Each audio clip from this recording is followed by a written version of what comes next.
नमस्कार मित्रों, आज के इस वीडियो में एक बार फिर से आप सभी का बहुत बहुत हार्दिक स्वागत है। हम आशा करते हैं कि आप सभी स्वस्थ होंगे, मस्त होंगे और पूरी तरह से अपनी तैयारी में व्यस्त होंगे। तो मित्रों, आज के इस वीडियो में हम हिंदी व्याकरण के अंतर्गत एक महत्वपूर्ण टॉपिक है विलोम शब्द। तो विलोम शब्द से संबंधित कुछ महत्वपूर्ण और संभावित प्रश्नों को व्याख्यात्मक तरीके से हल करेंगे और इसके साथ ही ट्रिक की सहायता से याद करने का भी प्रयास करेंगे। तो हम आशा करते हैं कि वीडियो आप सबके लिए बहुत ही महत्वपूर्ण होने वाला है, इसलिए इस वीडियो को आप लोग अंत तक जरूर देखें। और अगर आपको थोड़ा सा भी उचित लगे तो इस वीडियो को अपने जो परिचित लोग हैं उनके पास भी शेयर कर सकते हैं। तो इसके पूर्व के वीडियो में हम लोगों ने कुल 50 प्रश्नों को देखा था। तो आज के इस वीडियो में उसके आगे के प्रश्नों को हम लोग जानेंगे। तो जैसा कि स्क्रीन पर आप देख पा रहे हैं प्रश्न संख्या 51 कि निम्न में असंगत विलोम युग्म कौन सा है। यानी कि इसमें एक युग्म है जो कि असंगत है, तो उसी असंगत या आप कह सकते हैं अशुद्ध या आप कह सकते हैं गलत युग्म को बिल्कुल पहचानना है और जवाब के रूप में आपको देना है। विकल्प ए कह रहे कि आह्लाद का जो विलोम शब्द होगा विषाद, यह असंगत है। या फिर विकल्प बी उग्र का विलोम शब्द सौम्य, यह असंगत है। विकल्प सी कह रहे हैं कि उत्कर्ष का जो विलोम शब्द होता है विकृष्ट, ये असंगत है। या फिर विकल्प डी उदात्त का अनुदात्त होता है, ये असंगत है। तो प्रश्न संख्या 51 का जवाब आप सबको देना है। बेहतरीन प्रश्न आप सबकी स्क्रीन पर है और बिल्कुल आप सबका जवाब भी धीरे धीरे आ गया कि सर विकल्प सी को लाग किया जाए। उत्कर्ष की बात करें ना, तो उत्कर्ष का जो विलोम शब्द होता है अपकर्ष, ये ध्यान में रखिएगा, है ना। बिल्कुल सही जवाब आप सभी का। उत्कर्ष और उत्कर्ष का विलोम शब्द होता है अपकर्ष।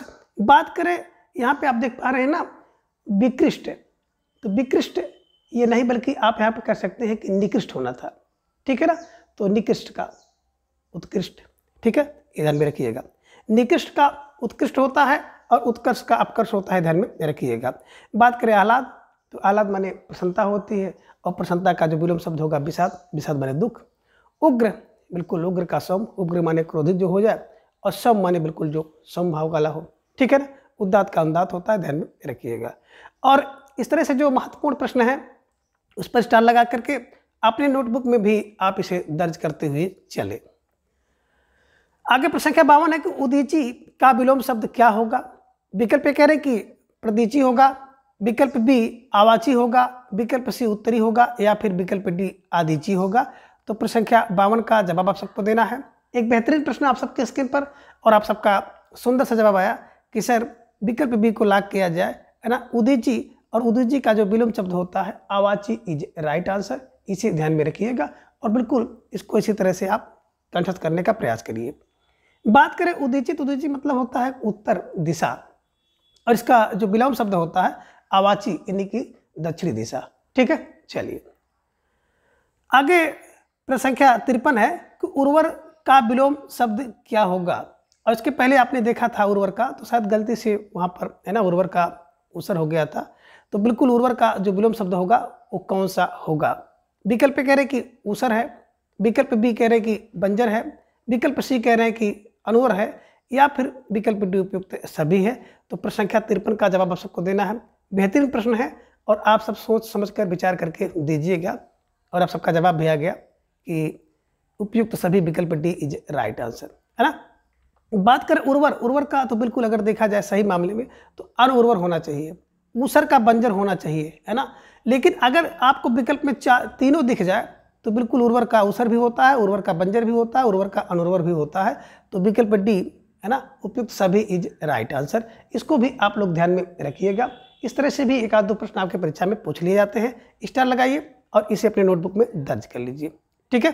चलिए प्रश्न संख्या 54 है कि ऋजु का विलोम शब्द क्या होगा। विकल्प कह रहे कि सीधा होगा, विकल्प बी कह रहे कि सरल होगा, विकल्प सी कह रहे वक्र होगा, या फिर विकल्प डी कह रहे हैं कि लंबा होगा। तो प्रश्न संख्या 54 का जवाब आप सबको देना है। बेहतरीन प्रश्न है आप सबके स्क्रीन पर और सुंदर सा जवाब आप सबका आ गया कि सर विकल्प सी को लाग किया जाए। तो विकल्प सी वक्र इज राइट आंसर। बात करें ऋज, ऋज का मतलब होता है सीधा, है ना। देखे होंगे कोण बनता है ऋज कोण, ऋज माने सीधा और सीधा का बिल्कुल वक्र होगा, वक्र माने टेढ़ा, ये ध्यान में रखिएगा। तो निश्चित रूप से सही जवाब विकल्प सी है, ठीक है। चलिए प्रश्न संख्या 55 है कि कुत्सा का विलोम शब्द क्या होगा। विकल्प कह रहे कि निंदा होगा, विकल्प भी कह रहे कि प्रशंसा होगा, विकल्प सी कह रहे हैं कि बुराई होगा, या फिर विकल्प डी बेईमानी होगा। तो प्रश्न संख्या 55 का जवाब आप सबको देना है, गुस्सा का विलोम शब्द क्या होगा। और आप सबका जवाब भी आ गया कि सर विकल्प बी को लॉक किया जाए। तो प्रश्न संख्या 55 का विकल्प बी है ना, प्रशंसा इज राइट आंसर, है ना। बिल्कुल। बात करें गुस्सा, गुस्सा माने होता है निंदा करना, और प्रशंसा माने बड़ाई करना। तो निश्चित रूप से जिन भाई बहनों का जवाब विकल्प बी था सही जवाब, सुंदर तैयारी, और आप सबको ढेर सारी हार्दिक बधाई। ठीक है, चलिए। प्रश्न संख्या 56 है कि आहूत का विलोम शब्द क्या होगा। विकल्प ए कह रहे हैं कि बुलाना होगा, विकल्प बी कह रहे हैं कि हवन होगा, विकल्प सी कह रहे हैं कि अनाहूत होगा, या फिर विकल्प डी है अगत होगा। तो बिल्कुल प्रश्न संख्या 56 का जवाब सबको देना है। एक बेहतरीन प्रश्न आप सबके स्क्रीन पर है, और आप सबका जवाब भी धीरे धीरे आ गया कि सर विकल्प सी को लॉक किया जाए। आहूत, आहूत का विलोम शब्द होता है अनाहूत, और अनाहूत अगर आ जाए तो अनाहूत का विलोम शब्द होगा आहूत। ये ध्यान में रखिएगा। ठीक है, वेरी वेरी मोस्ट इंपॉर्टेंट विलोम शब्द है, परीक्षा में कई बार पूछा गया है, और छोटी मोटी जो परीक्षाएं होती हैं उसमें ये प्रश्न पूछे जाने की प्रबल संभावना है। ठीक है, चलिए। प्रश्न संख्या 57 है कि अर्पण का विलोम शब्द क्या होगा। विकल्प कह रहे हैं कि तर्पण होगा, विकल्प बी कह रहे हैं कि अर्पित होगा, विकल्प सी कह रहे हैं ग्रहण होगा, या फिर विकल्प डी अर्जन होगा। तो आपको बिल्कुल प्रश्न संख्या 57 का विलोम शब्द बिल्कुल चुनना है कि कौन सा सही है, और बिल्कुल धीरे धीरे आप सबका जवाब भी आ गया कि सर विकल्प सी को लॉक किया जाए, अर्पण, है ना। बात करें अर्पण, तो अर्पण का मतलब होता है त्याग करना, त्यागना, और ग्रहण का मतलब होता है स्वीकार करना, लेना। तो निश्चित रूप से जिन भाई बहनों का जवाब विकल्प सी था तो विकल्प सी ग्रहण इज राइट आंसर। अर्पण का ग्रहण, ग्रहण का अर्पण, ध्यान में रखिएगा। ठीक है, चलिए। प्रश्न संख्या 58 है कि असंगत विलोम शब्द युग्म कौन सा है। विकल्प कह रहे हैं कि अपकार का जो विलोम शब्द होगा उपचार, यह असंगत है। विकल्प बी अपचय का विलोम शब्द उपचय होगा, यह असंगत है। विकल्प सी कह रहे हैं कि अपेक्षा और अपेक्षा का विलोम शब्द उपेक्षा, यह असंगत है। या फिर विकल्प डी अभिज्ञ और विलोम शब्द इसका है अज्ञ। तो सोचिए, समझिए, विचार कीजिए, इसके बाद संख्या 58 का जवाब दीजिए कि कौन सा एक विलोम शब्द युग्म में असंगत है, ये ध्यान में रखिएगा। और आप सबका जवाब भी आ गया कि सर विकल्प ए को लॉक किया जाए। अपकार, अपकार का यहाँ पे उपकार होना था, अपकार का विलोम शब्द उपकार होना चाहिए। अपकार का मतलब होता है जो किए गए उपकार को ना माने, और उपकार का मतलब है कि जो किए गए उपकार को माने। तो बिल्कुल उपकार माने भलाई करना, और अपकार माने बुराई करना, बुराई करना। ठीक है, तो निश्चित रूप से जो प्रश्न संख्या 58 का विकल्प ए इज राइट आंसर। अपचय का विलोम शब्द उपचय होगा, और उपचय का विलोम शब्द अपचय होगा। अपेक्षा का उपेक्षा, उपेक्षा का अपेक्षा विलोम शब्द होता है। और अभिज्ञ माने, बिल्कुल ध्यान में रखिएगा, जानकार, और अज्ञ माने मूर्ख, है ना। अज्ञ से अज्ञानी बनता है, ध्यान में रखिएगा। ठीक है, चलिए। प्रश्न संख्या 59, एक प्यारा सा प्रश्न आप सबके स्क्रीन पर है कि अल्पायु का विलोम शब्द क्या होगा। स्टार लगाइए इस प्रश्न पर, और बिल्कुल अपने नोटबुक में दर्ज कीजिए। विकल्प कह रहे हैं कि छोटी उम्र, विकल्प बी दीर्घायु होगा, विकल्प सी कह रहे हैं कि निम्नायु होगा, या फिर विकल्प डी सदायु होगा। तो प्रश्न संख्या 59 का जवाब आप सबको देना है। प्यारा सा प्रश्न आप सबके स्क्रीन पर, और बिल्कुल सुंदर सा आप सबका जवाब भी आ गया कि सर विकल्प बी को लॉक किया जाए, दीर्घायु इज राइट आंसर। तो बिल्कुल सही जवाब, सुंदर तैयारी आप सबकी दिख रही है, और बिल्कुल इसी तरह से आप लोग को लगे रहना है, कहीं भी जरा सा आपको शिथिल नहीं पड़ना है, और जब तक परीक्षा ना हो जाए तब तक आपको दिन दूना रात चौगुनी जो है परिश्रम करते रहना है। तो बात करें यहाँ पे अल्प, तो अल्प माने होता है दीर्घ, और अल्पायु, तो अल्पायु का जो विलोम शब्द होता है दीर्घायु होता है, और दीर्घायु का विलोम शब्द अल्पायु, ध्यान में रखिएगा। ठीक है, चलिए। प्रश्न संख्या 60 है कि अवर शब्द का विलोम शब्द क्या होगा। विकल्प कह रहे हैं कि प्रवर होगा, विकल्प बी कह रहे हैं कि सवर होगा, विकल्प सी कह रहे हैं विवर होगा, या फिर विकल्प डी वर होगा। तो प्रश्न संख्या 60 का जवाब आप सबको देना है। एक सुंदर सा प्रश्न है कि अवर का विलोम शब्द क्या होगा। और बात करें तो मित्र, अवर माने क्या होता है, तो अवर माने होता है छोटा, और इसका विलोम शब्द क्या होगा। अब आप सबका जवाब भी आ गया कि सर विकल्प ए को लॉक किया जाए, विकल्प ए प्रवर इज राइट आंसर। अवर माने छोटा, और प्रवर माने बड़ा। तो ये ध्यान में रखिएगा, अवर अभियंता और प्रवर अभियंता आप देखे होंगे कहीं कहीं आपको लिखा हुआ मिलता है। तो निश्चित रूप से अवर, अवर का विलोम शब्द प्रवर, और प्रवर का विलोम शब्द अवर होता है, ध्यान में रखिएगा। ठीक है, चलिए। प्रश्न संख्या 61 है कि निम्न में कौन सा एक युग्म असंगत है। अब एक युग्म असंगत है, तो जो युग्म असंगत है ना, विकल्प के रूप में आपका उसी को चयन करना होगा। विकल्प कहने की आक्रांत का जो विलोम शब्द है आक्रमण है, विकल्प बी कह रहे हैं कि आर्स, आर्स का विलोम शब्द अनार्स है, यह संगत है। विकल्प सी कह रहे हैं कि आग्रह, और आग्रह का विलोम शब्द दुराग्रह, यह संगत है। या फिर विकल्प डी कह रहे हैं कि आत्मनिर्भर, और इसका जो विलोम शब्द है परजीवी। तो ध्यान में रखिएगा, प्रश्न संख्या 61 का जवाब आप सबको देना है कि कौन सा एक युग्म असंगत है यानी गलत है, सही नहीं है। तो आप सबका जवाब भी आ गया कि सर विकल्प ये आक्रांत की बात की जाए तो आक्रांत, आक्रांत माने जिस पर आक्रमण किया गया है, ये ध्यान में रखिएगा। और आक्रमण नहीं होता है बल्कि यहाँ पे अनाक्रांत होगा या आक्रांता होगा। तो अनाक्रांत करिए या आक्रांता करिए, जिस पर आक्रमण किया गया हो, है ना। ये आक्रमण नहीं होता है, ध्यान में रखिएगा। तो अनाक्रांत या आक्रांता, आक्रांत का अनाक्रांत या आक्रांता होता है, ध्यान में रखिए। वेरी वेरी मोस्ट इंपॉर्टेंट है और विलोम शब्द के तौर पर यह प्रश्न पूछा जाता है, तो इसे ध्यान में रखिएगा, स्टार लगाइए, अपने नोटबुक में दर्ज कर लीजिए। आर्स का विलोम शब्द तो बिल्कुल अनार्स होता है, आग्रह का दुराग्रह होता है, आत्मनिर्भर का परजीवी होता है, ध्यान में रखिएगा। ठीक है, चलिए आगे प्रश्न संख्या 62 है कि आदृत का विलोम शब्द क्या होगा। विकल्प ए कह रहे हैं कि अनादृत होगा, विकल्प बी कह रहे हैं कि निरादृत होगा, विकल्प सी कह रहे हैं तिरस्कृत होगा, या फिर विकल्प डी उपयुक्त सभी होगा। तो प्रश्न संख्या 62 का जवाब आप सबको देना है। एक बेहतरीन प्रश्न आप सबकी स्क्रीन पर है और आप सबको जवाब देना है। तो बिल्कुल आप सबका जवाब भी आ गया कि सर विकल्प डी उपयुक्त सभी को लाग किया जाए। तो बिल्कुल सही जवाब, सुंदर तैयारी, और आपने बिल्कुल इस प्रश्न के लिए आपने सरकारी जवाब विकल्प डी का चयन किया है, तो बिल्कुल सही जवाब है। बात करें आदृत, तो आदृत माने होता है सम्मानीय, सम्मानीय है ना। जो व्यक्ति सम्मानी होता है, अब उसका विलोम शब्द क्या होगा, अनादृत, जो है ना आदर वाला ना हो, जिसको आदर ना दिया जाए, निरादृत हो, जिसका कोई आदर ना हो, निरादृत हो, तिरस्कृत हो, मतलब जिसको अपमान किया गया हो। तो घुमा फिरा करके अगर देखेंगे तो प्रश्न संख्या 62 का जो विकल्प डी इज राइट आंसर। ठीक है, चलिए आगे प्रश्न संख्या 63 है कि निम्न में किस युग में विलोम शब्द असंगत है।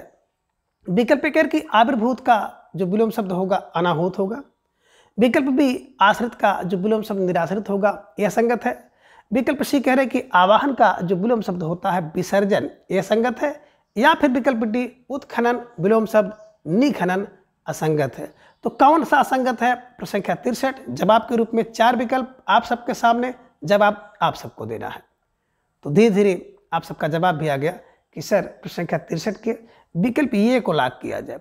आविर्भूत की बात करें तो, है ना, आविर्भूत ध्यान में रखिएगा, इसका जो विलोम शब्द होता है तिरोभूत, आविर्भूत का विलोम शब्द होता है तिरोभूत या तिरोहित, ध्यान में रखिएगा। आविर्भूत का तिरोभूत या तिरोहित होता है, तो आविर्भूत तिरोहित, है ना, और आविर्भूत तिरोभूत, ध्यान में रखिएगा, है ना। इस कारण से प्रश्न संख्या 63 का जो जवाब था विकल्प ये था। और जिन भाई बहनों का जवाब विकल्प आया, निश्चित रूप से आप सब बधाई के पात्र हैं और आप सबकी तैयारी बहुत अच्छी है। आश्रित का निराश्रित विलोम शब्द होगा, आवाहन माने बुलाना, और विसर्जन माने विदा करना, उत्खनन का माने ऊपर खनन करना, निखनन माने नीचे। तो ध्यान में रखिएगा, उत्खनन निखनन। ठीक है, चलिए आगे प्रश्न संख्या 64 है कि उन्मिलन शब्द का विलोम शब्द क्या होगा। विकल्प ए कह रहे कि सम्मिलन होगा, विकल्प बी अपमिलन होगा, विकल्प सी कह रहे निमिलन होगा, या फिर विकल्प डी विमुख होगा। तो प्रश्न संख्या 64 का जवाब आप सबको देना है। एक बेहतरीन प्रश्न आप सबकी स्क्रीन पर है, स्टार लगाइए और बिल्कुल सही जवाब देने का प्रयास करिए कि उन्मिलन का विलोम शब्द क्या होता है। बात करें उन्मिलन, तो उन्मिलन का अर्थ होता है खिलना, और खिलना का विलोम शब्द बिल्कुल सही आपने दिया कि सर उन्मिलन का जो विलोम शब्द होगा विकल्प सी निमिलन इज राइट आंसर। सही जवाब, सुंदर तैयारी, स्टार लगाइए और बिल्कुल, है ना, इस प्रश्न का नंबर ले जाइए। तो बिल्कुल सही जवाब, उन्मिलन का निमिलन और निमिलन का विलोम शब्द उन्मिलन होगा, ध्यान में रखिए। ठीक है, चलिए आगे प्रश्न संख्या 65 है कि ऊर्ध्वगामी का विलोम शब्द क्या है। बात करें ऊर्ध्वगामी का विलोम शब्द क्या है या क्या होगा। विकल्प ए कह रहे हैं कि अधोगामी होगा, विकल्प बी कह रहे हैं कि पश्चिगामी होगा, विकल्प सी कह रहे हैं अग्रगामी होगा, या फिर विकल्प डी अधोगामी होगा। तो बिल्कुल प्रश्न संख्या 65 का जवाब आप सबको देना है। एक बेहतरीन प्रश्न है और निश्चित रूप से आप सबका जो मत्था है ना, इस पे चक्कर करेगा, और आप सबका जो जवाब है बहुत बेहतरीन जवाब आया कि सर ऊर्ध्वगामी का जो विलोम शब्द होता है ना, विकल्प ए अधोगामी इज राइट आंसर, है ना। ऊर्ध्वगामी माने ऊपर की तरफ जाना और अर्धोगामी माने नीचे की तरफ जाना, ध्यान में रखिएगा, ऊपर गमन और नीचे गमन। ठीक है, सही जवाब विकल्प ए इज राइट आंसर। स्टार लगा करके अपने नोटबुक में इसको दर्ज कर लीजिए। ठीक है, चलिए। प्रश्न संख्या 66 है कि निम्न में से कौन सा युग्म सही है। विकल्प ए कह रहे कटु, कटु का जो विलोम शब्द होगा मधुर होता है। विकल्प बी कह रहे कायर, कायर का विलोम शब्द डरपोक होता है, ये सही है। विकल्प सी कह रहे कीर्ति का सुयस होता है, ये सही है। या फिर विकल्प डी कह रहे कुटिल का जटिल होता है, ये सही है। तो बिल्कुल प्रश्न संख्या 66 में एक युग्म सही है, जो सही है उसी का चयन आपको करना है। तो थोड़ा सा सोचिएगा, समझिएगा, विचार कीजिएगा, इसके बाद तब इसका जवाब दीजिएगा। और मित्रों, आप परीक्षा में या किसी भी प्रश्नोत्तरी को जब हल करें तो बिल्कुल आप सोच समझकर आराम से हल करें, कोई जल्दबाजी ना करें, क्योंकि जल्दबाजी में कभी कभी गड़बड़ी हो जाती है और बिल्कुल एक आसान सा प्रश्न हमारे आपके द्वारा गलत हो जाता है और फिर मेरिट से, है ना, बिल्कुल हम लोग बाहर हो जाते हैं। तो इसका ध्यान रखिएगा, जब भी आप परीक्षा में हो या कहीं पर हो तो धैर्य के साथ बिल्कुल आपको जवाब देना है, विश्वास के साथ आपको उत्तर देना है। जो कुछ आप पढ़कर गए हो ऐसा मान के चलिए कि उसी में से प्रश्न पूछा जाता है। तो आप सबका जवाब भी आ गया कि सर यहाँ पे कटु माने कड़वा होता है और इसका विलोम शब्द है मधुर। तो विकल्प ए इज राइट आंसर। कायर माने होता है डरपोक, कीर्ति माने सुयस होता है, कुटिल माने जटिल होता है। ये तो सब समानार्थी शब्द हैं, है ना।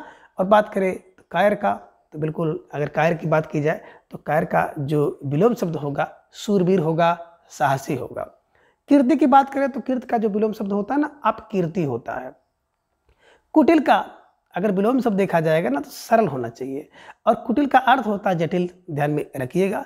तो निश्चित रूप से ये प्रश्न जो था ना बिल्कुल चक्कर करने वाला प्रश्न था और आपने बिल्कुल सही जवाब दिया। विकल्प ए इज राइट आंसर। स्टार लगा कर जो नए भाई बहन हैं अभी हाल ही से तैयारी शुरू किए हैं तो स्टार लगा करके इन सभी प्रश्नों को आप बिल्कुल अपने नोटबुक में दर्ज करें और 2-3 बार इसको आप पढ़ेंगे तो निश्चित रूप से आपको कंठस्थ हो जाएगा और आने वाले 1-2 महीने के अंदर आपकी जो तैयारी है ना बहुत अच्छी स्थिति में पहुंच जाएगी। ठीक है, चलिए आगे। प्रश्न संख्या 67 है कि निम्न में विलोम शब्द का युग्म सही है। विकल्प करे कि क्रय, क्रय का विलोम शब्द विक्रय होगा, क्रोध का कोप होगा, ये सही है। विकल्प बी करे क्रूर का निर्दयी और क्रिया का प्रतिक्रिया, ये सही है। विकल्प सी कह रहे कृष का पुष्ट और क्षणिक का नश्वर, ये सही है। या फिर विकल्प डी क्षम का अक्षम और क्षुद्र का विराट, ये सही है। तो बिल्कुल प्रश्न संख्या 67 को तो बिल्कुल आप लोग एकदम ध्यान से देखिएगा, विचार कर लीजिएगा, उसके बाद जवाब दीजिएगा। तो निश्चित रूप से आर्कर गेंद है और इस पर विकेट गिर सकता है, तो आपको सोच समझकर संभल कर जवाब देना होगा। और धीरे धीरे आप सबका जवाब भी आ गया कि सर विकल्प डी को लॉक किया जाए। क्षम का अक्षम और क्षुद्र का विराट विलोम शब्द होता है, ध्यान रखिए। स्टार लगाकर अपने नोटबुक में दर्ज कर लीजिए। बात करें यहाँ पे क्रय, क्रय का तो विलोम शब्द विक्रय होता है लेकिन क्रोध का कोप नहीं होता है, ये ध्यान में रखिएगा, है ना। तो क्रोध का विलोम शब्द जब भी होगा कृपा होगा, ये ध्यान में रखिएगा। या आप कह सकते हैं क्षमा, ठीक है। तो क्रोध का क्षमा आप दिमाग में बैठा लीजिएगा यहाँ, इसलिए विकल्प भी गलत ठहरा। विकल्प बी में आप देखें क्रूर, क्रूर माने निर्दयी होता है। क्रूर का जो विलोम शब्द होता है आक्रूर होता है, ध्यान में रखिएगा। क्रिया का प्रतिक्रिया तो सही था। कृष का पुष्ट विलोम शब्द होता है, बिल्कुल सही है। क्षणिक का विलोम शब्द नश्वर नहीं होता है, क्षणिक माने नश्वर होता है, बल्कि क्षणिक का जो विलोम शब्द देखेंगे ना शाश्वत होता है, तो ध्यान में रखिएगा। और इस तरह के प्रश्न आपकी परीक्षा में भी पूछे जाते हैं। और जब परीक्षा में हम लोग बैठते हैं ना तो 1.5-2 घंटे बैठने के बाद जो थोड़ा सा दिमाग जो है ना काम करना कम कर देता है, और कुछ लोगों का जो कभी दिमाग नहीं खर्च करते हैं तो उनका तो काम करेगा ही नहीं 1-1.5 घंटे बाद। तो ऐसे में क्या हो जाता है कि विकल्प जो है गलत हो जाता है, बना बनाया प्रश्न जो है ना हम लोग बिगाड़ के चले जाते हैं। तो फिलहाल जो आप सबका जवाब था विकल्प डी इज राइट आंसर, ठीक है। चलिए प्रश्न संख्या 68 है कि खल का विलोम शब्द क्या होगा। अब खल का विलोम शब्द आपसे पूछा गया है। विकल्प कह रहे कि दुष्ट होगा, विकल्प बी कह रहे कि सज्जन होगा, विकल्प सी कह रहे हैं साधु होगा, या फिर विकल्प डी, विकल्प बी और सी दोनों होगा। तो प्रश्न संख्या 68 का जवाब आप सबको देना है और आई थिंक कि आप सबका जवाब भी सही आ गया कि सर विकल्प डी को लॉक किया जाए। विकल्प बी और सी दोनों इज राइट आंसर, है ना। खल माने होता है दुष्ट, और दुष्ट का जो विलोम शब्द होता है ना सज्जन और साधु, ध्यान में रखिएगा और हमेशा के लिए इसको दिमाग में बैठा लीजिएगा, ठीक है। चलिए आगे प्रश्न संख्या 69 है कि, और ये बहुत महत्वपूर्ण प्रश्न है, कई बार परीक्षा में पूछा गया है, तो आगे भी इसके पूछे जाने की संभावना बनती है ना, कि अस्थावर का विलोम शब्द क्या होगा। विकल्प कह रहे कि जंगम होगा, विकल्प कह रहे जड़ होगा, विकल्प सी कह रहे स्थिर है, या फिर विकल्प डी चेतन है। तो प्रश्न संख्या 69 का जवाब आप सबको देना है। एक बेहतरीन प्रश्न आप सबकी स्क्रीन पर और सुंदर सा जवाब आप सबका आ गया कि सर अस्थावर, और अस्थावर का विलोम शब्द होता है जंगम। तो जंगम का अस्थावर, अस्थावर का जंगम विलोम शब्द होता है। ध्यान रखिएगा, स्टार लगा करके इसे अपने नोटबुक में दर्ज कर लीजिएगा। तो बात करें अस्थावर का, तो अस्थावर माने होता है स्थिर, और जंगम की बात करते हैं तो इसका मतलब हो जो चलायमान हो। ठीक है, चलिए प्रश्न संख्या 70 है कि जागरण का विलोम शब्द क्या होगा। विकल्प ए कह रहे हैं कि जागना होगा, विकल्प बी कह रहे हैं कि निद्रा होगा, विकल्प सी कह रहे हैं सुसुप्ति होगा, या फिर विकल्प डी है सुप्त होगा। तो प्रश्न संख्या 70 का जवाब आप सबको देना है। बेहतरीन प्रश्न आप सबके स्क्रीन पर है और सुंदर सा जवाब आप सबका आ गया कि सर जागरण, और जागरण का जो विलोम शब्द होता है, जागरण माने होता है जागना, और जागना का विलोम शब्द क्या होगा, तो बिल्कुल विकल्प बी निद्रा होगा। ये ध्यान में रखिएगा। ठीक है, चलिए प्रश्न संख्या 71 है कि ज्योत्सना का विलोम शब्द क्या होगा।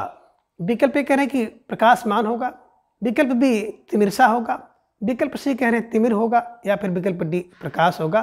तो प्रश्न संख्या 71 का जवाब आपको देना है और आप सबका जवाब भी आ गया कि सर बात करें ज्योत्सना, तो इसका जो विलोम शब्द होगा ना, विकल्प बी तिमिरसा होगा, है ना। ज्योत्सना माने बिल्कुल प्रकाश, और प्रकाश का विलोम शब्द होता है अंधकार। तो ज्योत्सना माने प्रकाश से युक्त और तिमिरसा माने प्रकाश से अंधकार से युक्त, है ना। ये ध्यान में रखिएगा। प्रकाशमान तो उसका अर्थ होता है, तिमिर तो अंधकार का होता है, प्रकाश अंधकार का प्रकाश, प्रकाश का हो। ठीक है, तो निश्चित रूप से आप सबका जो जवाब था विकल्प बी तिमिरसा इज राइट आंसर।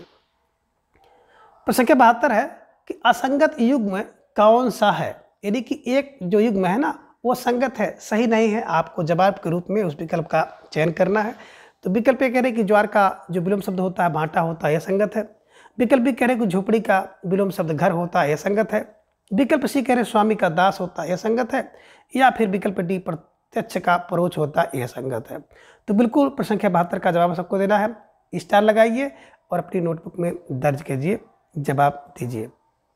तो आप सबका जवाब आ गया कि सर विकल्प बी को लॉक किया जाए। झोपड़ी का जो विलोम शब्द होता है महल होता है, घर नहीं होता है, ध्यान में रखिएगा। तो निश्चित रूप से जिन भाई बहनों का जवाब विकल्प बी था सही जवाब, और आप सब बिल्कुल बधाई के पात्र हैं। तो आप ध्यान में रखिएगा कि ज्वार का भाटा, झोपड़ी का महल, स्वामी का दास और प्रत्यक्ष का परोक्ष विलोम शब्द होता है। ठीक है, चलिए प्रश्न संख्या 73 है कि पतिव्रता का विलोम शब्द क्या होगा। विकल्प ए कह रहे हैं कि प्रदोष होगा, विकल्प बी कह रहे हैं उल्टा होगा, विकल्प सी कह रहे पत्नी होगा, या फिर विकल्प डी पति प्रिया होगा। तो प्रश्न संख्या 73 का जवाब आप सबको देना है। बेहतरीन प्रश्न आप सबके स्क्रीन पर, और बिल्कुल आप लोग इसका जवाब ढूंढकर लाइए। और मित्रों बात करें हम लोग, तो बिल्कुल आपको जो प्रश्नावली मेरे द्वारा शाम वाली है, खासतौर से हिंदी व्याकरण की 3:40 पर होती है, तो कभी कभी इसमें जो है आपको गैप मिल सकता है ना। क्योंकि अगर देखा जाए तो सुबह आपको 7 बजे एक हिंदी साहित्य इतिहास की प्रश्नोत्तरी मेरे द्वारा कराई जाती है, तो वो तो रेगुलर रहती है, किसी भी हाल में हम होते हैं, लगभग कोशिश करते हैं कि वो प्रश्नावली जो सुबह वाली है, तो सुबह का टाइम आपका ना खराब हो, तो इसलिए उसको मैं रेगुलर चालू करता हूँ। और अगर किसी दिन थोड़ा सा स्कूल में काम ज़्यादा हो गया, तो अगर ये प्रश्नावली नहीं आपकी आ पाती है, तो आप सबसे एक बार फिर से क्षमा चाहता हूँ। थोड़ा सा है ना, इस चीज़ को आप लोग समझें, स्थिति को, कि समय बिल्कुल नहीं रहता है, और उसी में से समय निकाल करके आपके लिए प्रश्नोत्तरी तैयार करना और फिर आपके लिए लाना थोड़ा कठिन होता है, एक चैलेंजिंग वर्क होता है, क्योंकि इतना लोड है सुबह शाम, और फिर एक रविवार को आपको 125 प्रश्नों का जो सीरीज चल रही है उसको भी मेरे द्वारा उपलब्ध कराना तो काफ़ी कठिन काम होता है। लेकिन आप सबके स्नेह, प्रेम और विश्वास से सब कुछ संभव हो रहा है और होता भी रहेगा। तो अगर रेयर केस में इस तरह से कोई क्लास आपकी मिस होती है तो उसको अन्यथा ना आप लोग लें, बिल्कुल अगले दिन फिर हम उसी एनर्जी के साथ, उसी ऊर्जा के साथ आप सबसे उपस्थित होने का प्रयास करूंगा, और कोशिश करूंगा कि जो भी पाठ्यक्रम है, जो भी सिलेबस है, उसको जल्द से जल्द कवर कराऊंगा। तो फिलहाल आप सबका जवाब भी आ गया कि सर प्रश्न संख्या 73 का जवाब जो होगा पतिव्रता का विलोम शब्द विकल्प भी कुल्टा होता है। तो कुल्टा का विलोम शब्द पतिव्रता, और पतिव्रता का विलोम शब्द कुल्टा होता है। ध्यान रखिएगा, स्टार लगाकर अपने नोटबुक में दर्ज कर लीजिए। ठीक है, प्रश्न संख्या 74 है कि प्रेम का विलोम शब्द क्या होगा। विकल्प ए कह रहे हैं कि लगाव होगा, विकल्प बी घृणा होगा, विकल्प सी सब होगा, या फिर विकल्प डी प्रीति होगा। तो बिल्कुल प्रश्न संख्या 74 का जवाब आप सबको देना है कि सर विकल्प बी को लॉक किया जाए। प्रेम, और प्रेम का जो विलोम शब्द होता है घृणा होता है। तो घृणा और घृणा का विलोम शब्द प्रेम होगा। तो जिससे प्रेम होता है उसके साथ आपका लगाव होगा, उसके साथ आपकी प्रीति होगी, उसके साथ आपका स्नेह होगा, मिलना जुलना होगा। लेकिन जिससे आपका घृणा होता है ना, उससे आप बहुत दूर भागते हो। तो ये ध्यान में रखिएगा। और प्रश्न संख्या 74 का जो विकल्प बी है इसको हमेशा के लिए अपने दिमाग में छाप लीजिए। ठीक है, चलिए। प्रश्न संख्या 75 है कि निम्न में से एक विलोम युग्म अशुद्ध है। अब कौन सा विलोम युग्म अशुद्ध है उसी को जवाब के रूप में आपको बिल्कुल चयन करना है। विकल्प ए कह रहे कि मुख का जो विलोम शब्द होता है गूंगा होता है। विकल्प बी मंद का विलोम शब्द तेज होता है। विकल्प सी कह रहे हैं एकल का जो विलोम शब्द होता है युगल होता है। और विकल्प डी कह रहे हैं राग का जो विलोम शब्द होता है विराग होता है। ये अशुद्ध है। तो कौन अशुद्ध है यानी कि कौन सही नहीं है उसका चयन आप सबको करना है। तो धीरे धीरे आप सबका जवाब भी आ गया कि सर विकल्प ए को लॉक किया जाए। तो निश्चित रूप से जिन भाई बहनों का जवाब विकल्प ए था सही तैयारी और बिल्कुल निश्चित रूप से आप सब बधाई के पात्र हैं। और जो भाई बहन बिल्कुल लाइव देखते हैं वो भी बधाई के पात्र हैं। और जो भाई बहन जिनके पास किसी कारण से समय नहीं रहता है बाद में देखते हैं तो उनको भी ढेर सारा आभार और उनको भी कोटि कोटि धन्यवाद है कि आप लोग बिल्कुल इस चैनल पर निरंतर जुड़ते हैं, अपनी तैयारी करते हैं और इसके साथ ही हमारा भी जो उत्साहवर्धन करते हैं। तो इसके लिए बहुत बहुत धन्यवाद। अब कैसे इसे दिमाग में बैठाया जाए? देखिए, मुख माने होता गूंगा और गूंगा यहाँ पे है तो मुख का जो विलोम शब्द होता है वाचाल माने जो बहुत बोले, है ना, वाचाल। मंद का विलोम शब्द तेज होता है और तेज को आप तीव्र भी कह सकते हैं, ठीक है ना, अमंद भी कह सकते हैं। तो ध्यान में रखिएगा। एकल माने सिंगल जो एक होता है, युगल माने जोड़ा में होता है। तो एकल का युगल और युगल का एकल। राग, राग माने स्नेह लगा होता है। राग का विराग होता है। विराग माने द्वेष भी आप कह सकते हैं। राग का द्वेष भी होता है तो जिससे आपका विराग उत्पन्न हो, जिससे आपका लगाव ना हो। ठीक है, तो मित्रों इस प्रकार से इन सभी प्रश्नों को आप आसानी से याद कर सकते हैं। तो आज के इस वीडियो में बस इतना। अगले वीडियो में हम इसके अगले भाग को जानेंगे। प्रत्येक दिन सुबह 7 बजे हिंदी साहित्य इतिहास के प्रश्नोत्तरी के लिए आप हमारे साथ जुड़ें और प्रत्येक दिन शाम को 3:40 पर आप हमारे साथ हिंदी व्याकरण के प्रश्नोत्तरी के लिए जुड़ें। और प्रत्येक रविवार को सुबह 7 बजे केवल एक क्लास रहती है। हिंदी साहित्य के इतिहास और व्याकरण दोनों का मिला जुला रूप होता है। 125 प्रश्न जो कि टीजीटी पीजीटी हिंदी के पाठ्यक्रम पर आधारित होते हैं तो मेरे द्वारा कराए जाते हैं। तो आप सबसे आग्रह है कि आप सब बिल्कुल अगर नए हैं तो चैनल को सब्सक्राइब करके हमारे साथ जुड़ जाएं और अपनी तैयारी को जांचें परखें मजबूत करें। तो आपसे विदा लेंगे। धन्यवाद, नमस्कार, बाय बाय।